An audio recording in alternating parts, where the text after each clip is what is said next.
CBSE class 12 chemistry हमारा chapter है D and F block. उसमें हम अपना अगला क्वेश्चन करते हैं, question number 26। Account for the following. हमारा टॉपिक चल रहा है स्टैंडर्ड इलेक्ट्रोड पोटेंशियल। यह क्वेश्चन दिल्ली 2014 में 2 मार्क्स का आया था। यहाँ पर आपके पास 2 पार्ट हैं, 1 पार्ट फॉर ईच। पहला है Mn2+ is more stable than Fe2+ towards oxidation to +3 state. दूसरा है the enthalpy of atomization is lowest for zinc in the first transition 3D series, first series that is 3D of the transition elements.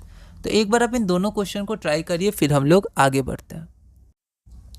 तो हमने पिछले questions में भी देखा था कि जब भी बात आए आपके आयंस की स्टेबिलिटी की या oxidation, reduction, oxidising agent, reducing agent, तो आप इलेक्ट्रॉनिक कॉन्फ़िगरेशन उसका सबसे पहले देखिएगा, है ना। तो फिर से हम लोग देखते हैं। Mn2+ is more stable than Fe2+ towards oxidation to +3। मतलब दोनों +3 ऑक्सीडेशन कर रहा है। तो हम लोग शुरू करते हैं। Mn2+ Mn3+ बन रहा है ना, दोनों ऑक्सीडेशन कर रहा है। पहले हम लोग देख लेते हैं दोनों ऑक्सीडेशन कैसे करेगा। और आपका Fe2+ Fe3+ बन रहा है। ये हो गया आपका Fe2+।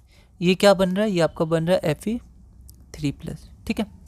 तो Mn2+ is more stable than Fe2+ towards oxidation. मतलब Mn2+ आपका स्टेबल है, वो ऑक्सीडेशन नहीं करेगा। Fe2+ आपका कम स्टेबल है, तो वो ऑक्सीडेशन करेगा। मतलब हमें बस इतना करना है कि इन दोनों में हमें बताना है ये ज़्यादा स्टेबल है, तभी ऑक्सीडेशन नहीं करता है। मोर स्टेबल मतलब वो अभी स्टेबल है, ऑक्सीडेशन नहीं करेगा, ठीक है। तो लैंग्वेज देखना है। Fe2+ में बताना है Fe3+ ज़्यादा स्टेबल है क्योंकि वो ऑक्सीडेशन कर रहा है, लेस स्टेबल है Fe2+, ठीक है। तो लैंग्वेज क्वेश्चन है, इसको आप ध्यान रखिएगा। अब हम लोग इसका रीज़न देखते हैं। Electronic configuration of Mn2+ is 3D5। Mn2+ क्या होता है? 3D5 होता है, which is half filled and hence stable. तो अगर हम लोग देखें तो यहाँ पर हमारा जो Mn2+ था वो क्या है? पहले से स्टेबल है, 3D5 है। तो वो क्यों Mn3+ बनाएगा और 3D4 कॉन्फ़िगरेशन में क्यों जाएगा वो, ठीक है। इसलिए Mn2+ is stable towards oxidation. इसका मतलब वो ऑक्सीडेशन नहीं करना चाहेगा, वो स्टेबल है ना, वो ऑक्सीडेशन नहीं करेगा। क्यों? क्योंकि ये पहले से 3D5 हाफ फील्ड है, ठीक है। आगे बढ़ते हैं। Thus the third electron cannot be lost easily और Mn3+ formation requires high energy, ठीक है। आप लिख सकते हैं, अपनी लैंग्वेज लिख सकते हैं, कोई दिक्कत नहीं है। अब या आप यहाँ भी लिख सकते हैं therefore Mn2+ is more stable, जो मैंने लास्ट में लिखा है, ठीक है। तो लास्ट में भी लिख सकते हैं। अब Fe2+ देखते हैं। तो Fe2+ ऑक्सीडेशन के लिए कम स्टेबल है, मतलब ऑक्सीडेशन कर जाएगा, है ना। तो थोड़ा लैंग्वेज देखना है। तो ऑक्सीडेशन करके Fe3+ बनाएगा। कॉन्फ़िगरेशन देखते हैं। इन case of Fe2+ the electronic configuration is 3D6। तो अब अगर एक इलेक्ट्रॉन वो लूज़ करेगा तो Fe3+ 3D5 हो जाएगा। और हाँ, 3D5 हाफ फील्ड है, स्टेबल है, तो आपका Fe3+ बनना चाहेगा Fe2+।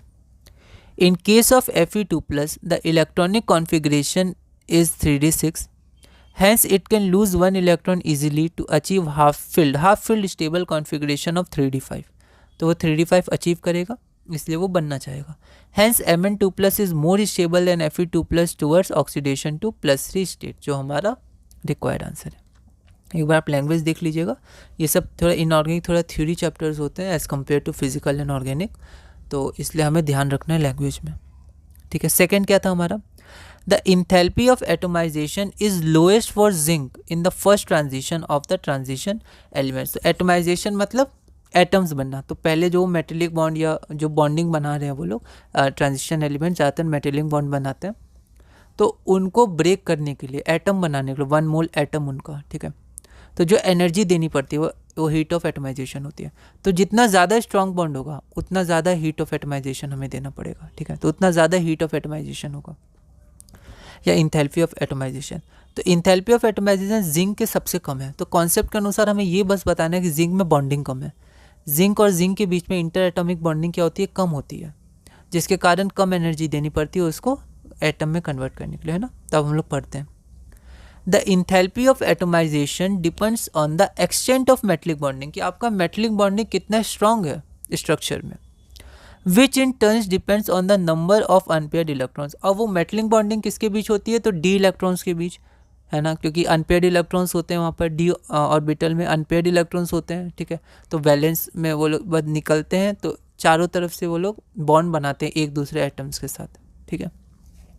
तो जितना ज़्यादा अनपेयर्ड इलेक्ट्रॉन उतना स्ट्रॉन्ग बॉन्डिंग, ठीक है, जनरल है। Due to the absence of unpaired electrons in zinc, अब जिंक के पास अनपेयर्ड इलेक्ट्रॉन्स होते ही नहीं, इसलिए उसको ट्रांजिशन एलिमेंट्स नहीं माना जाता है, पर उसके स्टडी कर लेते हैं हम लोग क्योंकि एंड में आता है। Due to the absence of unpaired electrons in zinc, इसका कॉन्फिगरेशन मैंने लिख दिया है।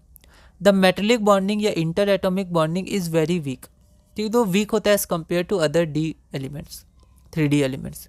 Is weak and hence the enthalpy of atomisation of zinc is lowest in the series of 3D transition elements. ऐसे एक क्वेश्चन आएगा कि जिंक सॉफ्ट क्यों होता है, यही कारण है क्योंकि उसका बॉन्डिंग कम होता है। क्रोमियम आयरन का ज़्यादा स्ट्रॉन्ग बॉन्ड, बहुत स्ट्रॉन्ग बॉन्डिंग होता है, इसलिए वो लोग हार्ड होता है। इसका बॉन्डिंग बहुत कम होता है due to the presence absence of unpaired electrons. Fully filled 3D orbital से वो स्टेबल होते हैं, तो ये ज़्यादा बॉन्डिंग करता नहीं है, तो ये सॉफ्ट मेटल होता है, ठीक है, as compare to zinc and chromium, है ना। तो due to the absence of unpaired electrons in zinc, इसका इलेक्ट्रॉनिक कॉन्फिगरेशन मैंने दे दिया है।